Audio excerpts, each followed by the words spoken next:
So Zero Skull says Brian Green is a charlatan. Thank you, Zero Skull. I appreciate that. Tell a story from my travel through time. My bad game of commit or crime.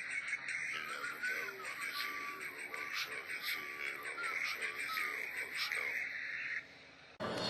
It's the ZERØ show episode. Get moving. Made with milk from contented cows. Find out why Nick Boström is probably stupid. Explore the jungle in a pitfall adventure.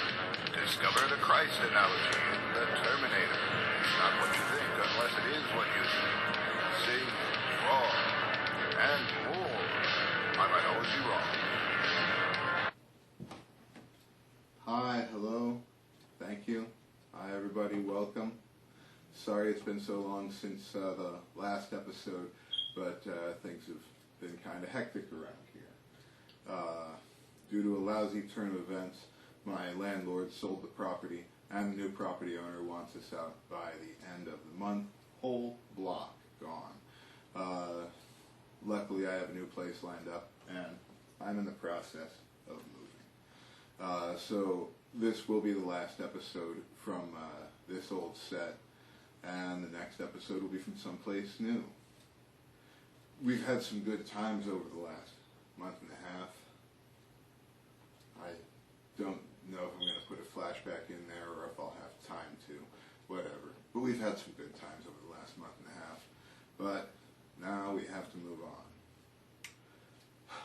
Moving on, I might have a special Pac-Man episode coming up that's going to feature Danish gamer rock band Press Play on Tape. But that's actually looking a little bit too far ahead. For now, moving forward, I hope you enjoy the show. So some people seem to believe that there's an underlying Christ metaphor in James Cameron's 1984 sleeper phenomenon, The Terminator, which didn't really hit its stride in the home video market until the sequel was released. I was watching a video recently that was trying to explain that because the most important character in a movie franchise created by a guy whose initials are JC has those same initials of JC, it must mean that that character is supposed to represent Jesus, and it's not just the director's self-imprinting. I mean, look at George Lucas's Luke Skywalker, or Ellen Ripley of Ridley Scott fame, or John McTiernan's John McClane, or Mel Brooks's President Scrooge, or Ed Solomon's De Nomolos. Creators have a long history of writing their own name or representations of their own name into their works. So to suggest that John Connor represents Jesus because his initials are JC would really be more like saying that James Cameron truly believes himself to be Jesus because he has those initials and would be applying the attributes of that meaning, the Christ analogy, to characters he creates in representation of his own Christ fantasy. So that would really be saying that James Cameron believes that he himself is Jesus Christ because he has the initials JC. If his characters with initials JC are then representations of Jesus Christ. Now, I've read the novelization of The Terminator, and it does tell an analogy of the Passion of the Christ, not the Christmas story, but the Easter story. Consider that in the machine war, the humans are basically living in hell, and that one man was born of unnatural circumstances and was cast to be the ruler of humans in hell. Consider that one character was born of a mother who never knew the touch of a man, and that he does not know sin and cannot weigh the quality of a deed but for its reason. He lives and dies a virgin, true to his faith and to his cause. You see, the Terminator is the hero in his own story, as the robots would read it. The T-800 is the hero in the Terminator. The child of a super-intelligent being sent away from heaven to save the world and bring about the end times is the T-800 in Terminator. As he needs clothes, he will find them, and as he needs shoes, he will find them. He cleanses the tech noir, attacking the money changers and livestock merchants or pimps and drug dealers. He gets shot and lands laid out like Dali's Christ Adonis. Displeased by his own eye, he cuts it out and casts it away, lest it should spite his face, and in so doing, he turns clear water deep red like wine. The T-800 undergoes stigmata as his body quickly deteriorates. It is the T-800 who is tortured and refuses to relent. He is killed and resurrected and even has to move a large obstruction from in front of his tomb. When he goes to the machine room at the end of the movie, his own people turn against him, making it difficult to find his way. It is the same machine that was out of sequence that drew his attention to the location of Sarah Connor that winds up crushing him. Reese stabs a bomb into his side. When the machine crushes the T-800, we see its soul rise up to heaven in the form of blue electric static. Only one character in the Terminator undergoes a Christ-like hero's journey. It is the T-800 and nobody else. In Terminator 2 Judgment Day, one character brought not salvation, but a sword, the T-1000. The robot mind of Skynet is the soul of the future robots, and we can assume the T-800 in the Terminator and the T-1000 in T2 have the same mind. The children of the superintelligent machine would have the mind of the machine, and the radio transmissions the machines must communicate over would also have that same mind. Mastermind, individual robot, radio transmissions that unify them. 3 are 1. The robots have a trinity. Their most human son must undergo the unrelenting passion. He will not stop. He will not recant his ways. He cannot be bargained with. He will reach across time, and armies that have stood against him will never have been. The robots will see his deeds and know he is the Son of God. Yeah, the T-800 is the good guy in his story, as the robots would read it. Isaiah 45:7. I bring forth all that is good and all that is evil. I create all that is light and all that is dark. I, thy Lord God, do all these things. Basically says that God is random chance, and it does not comport to anybody's religion, so every religion kind of ignores it. JC is not a Christ reference in the Terminator. One character in the Terminator was cast out of heaven into the pit to rule over mankind in hell, and that is JC. So this is a version of this game that was produced by Excalibur Games. There we go. And here's some footage from Brian's Man Cave, link in the description to that video, showing his gameplay of the Tiger Electronics version of this game. So we'll start. Alright, so that's the sound effects. It's kind of like, it's a little bit irritating. Oh, so you see he can jump there. There's a log coming at me. Whoa, jumping's kind of weird. Okay, so that's the pits there. That's the, so there's 2 alligators, and in the actual game there's 3. Oh, looks like I just got eaten too. Let's try and walk over there. Okay, so you gotta wait till their mouth is shut, I assume? There we go. Whoa! Alright, that looks like that pit that opens up. Part of the whole pitfall experience there. And it looks like there's the rope. It doesn't look like it's swinging properly. It looks like it swings one way, middle, and then it disappears. So maybe there's a, you know, again, maybe there's some damage to this. Oh. So you can see that they are the same game, except this one has 5 trees in the background, whereas the Tiger version has 4 trees in the background. And the background isn't even part of the game, it's just paint. It's just a reflector that's painted. Okay, so let's check this thing out.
Actors are the kids who were really good at playing pretend.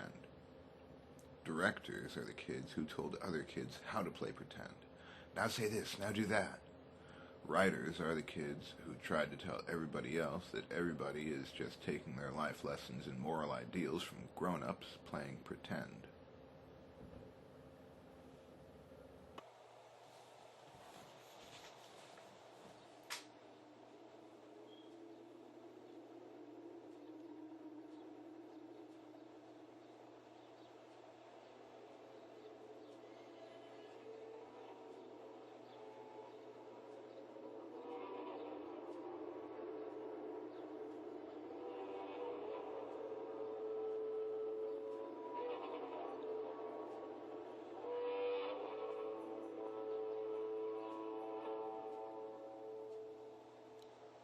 Turn of the earth, for all that it's worth, gives us just a day.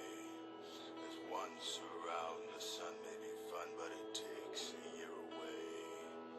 Time is set in stone in your bones, and time makes them decay. Don't wait until tomorrow, if right now's your only time to play. Draw two. Draw me, draw you, draw three, draw you, now draw your family. The turn of the earth, all that it's worth, gives us just a day. Every once around the sun may be fun, but it takes a year away. Time is set in stone in your bones, and time makes them decay. Don't wait until tomorrow, if right now's your only time to play. Draw two. Draw me, draw you. Draw three, draw you.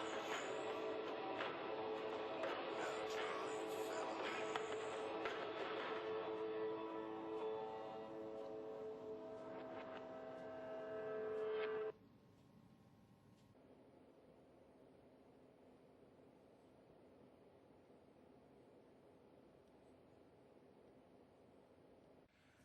So this is a thing I have decided to call why Nick Boström is probably stupid. With emphasis on the probably emphasis. I was originally going to call it why I am probably stupid, but I was watching Sabine Hassenfelder explain why the simulation hypothesis is probably pseudoscience, and she brought up Nick Boström's argument for a simulation. I had previously seen Nick Boström describe the simulation hypothesis, and the way he describes it is so in sync with this demonstration that I can actually use the one to qualify the other. Boström's argument for the simulation hypothesis goes sort of like this. If the universe can be simulated as a computer program, then it probably has been simulated as a computer program. If one universe can be simulated, then many universes can also be simulated, and so many universes probably have been simulated. So, since we exist in a universe, and since more universes would exist as simulations, we would most likely exist in a simulated universe, since that would be the most common type of universe. Since we exist in a universe, and since more universes would exist as simulations, we would most likely exist in a simulated universe, since that would be the most common type of universe. And so now I present why Nick Boström is probably stupid. Again, this was originally supposed to explain why I am probably stupid, so that nobody would be left feeling insulted. And it still does refer to me, but it can actually refer to anybody, because if it is true at all, then it is true of everybody, and I've picked Nick Boström to say it must be true of. Now, most people would accept IQ as a definite measure of how stupid or smart one is, because it is a measure of intelligence, which most would agree is the decider of smarts or stupidity. IQ refers to intelligence quotient, and IQ measurement is based on comparative presumptions about the total population, wherein 50% of the total population have an IQ of 100. Why do we presume that 50% of the population has an IQ of 100? Because that is how IQ distribution is tabulated. People with an IQ of 100 do not have any sort of cognitive deficiency. They are just normal, stupid people. Bing. Bing. Bing. I've set it up that each block is 2.5%, so 2.5, 1, 2, 3, 4, 5, 6, 7, 8, 9, 10. 2.5 times 10 is 25, 50, 75, 100. So that's your IQ of 100. I'm sorry, each block is 2.5 IQ, not 2.5%.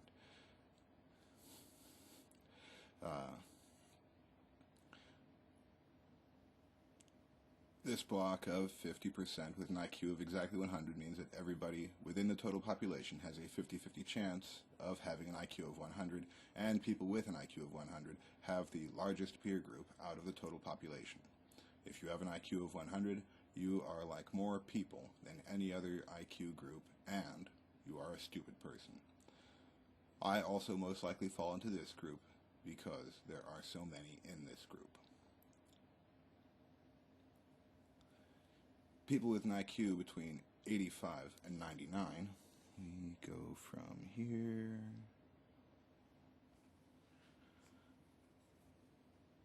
make up 12.5% of the total population. Again, these people do not have a cognitive deficiency. They are just stupid. On the other side of an IQ of 100, between 101 and 115, is another 12.5% of the total population. And these people are not genii, but they are just a little quicker on the uptake. But they're still stupid. So the people in this range are generally considered stupid. 12.5 times 2 plus 50% equals 75%. So now we have 75% of the population with an IQ between 85 and 115 who are stupid. Again, I most likely fall into this group because there are so many people in this group. Going down one standard deviation in the IQ into the IQ range between 70 and 84, who make up 6.25% of the total population. 70, 85, 100, and that was 115.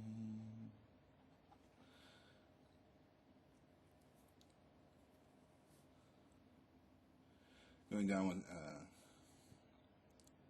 population may show signs of mental disability, but it is more likely they are probably just stupid. Now on the other side, we go up one standard deviation to an IQ range between 116 and 130.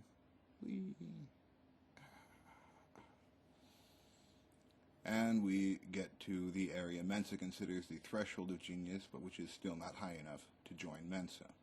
People with an IQ between 116 and 130 might show some signs of being mentally gifted, but they are still probably just stupid, and they make up 6.25% of the total population. 6.25% times 2 equals 12.5, and if we add that to the 75% with an IQ between 85 and 115, we get a total of 87.5% of the population who are probably just stupid. And again, I most likely fall into this group because there are so many. Also, if you're watching this video, your IQ most likely falls between 70 and 130. Oh. Ba-ching, ba-ching, ba-ching, ba-ching. And also, you are probably stupid. Between the IQ range of 55 and 69, you find people who are mentally disabled and would probably have no interest in this video at all. Between 131 and 145, 55, 145, I swear that's a 4.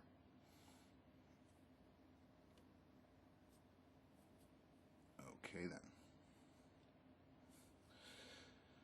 In the IQ range between 131 and 145, you have the mentally gifted who would probably have better things to do and better things to be interested in than this show.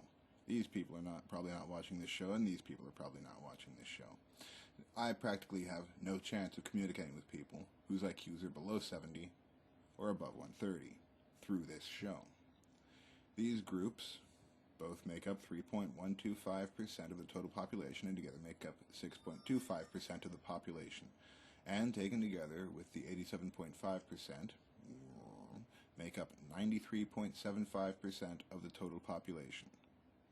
Odds are I am not in this group, and neither are you. But odds are Nick Boström isn't in this group either.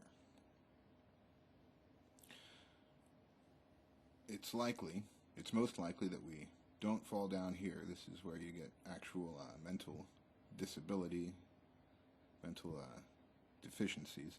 And over here you got super genius. People over here are not watching this show. People here are not watching this show. People here are not watching this show. And most IQ tests actually cut off at about 160. That's a terrible 160, but it says 160, I swear. And most IQ tests cannot go below 140. These are thresholds, and we don't know exactly how to test below 40. People below 40 will not be able to follow instructions. They won't be able to understand how to perform the tasks that are necessary to accomplish an IQ test. They cannot be tested. So we just say they fall below a certain threshold, which is around about 40. And so we can actually say that people below 40 might not exist because we do not know how to test those people. And above 160, we don't necessarily know how to test those people. Most IQ tests cut off right there because it's just ridiculous to go above that. And so people above 160 might not exist. We say that's just the threshold that they cannot pass.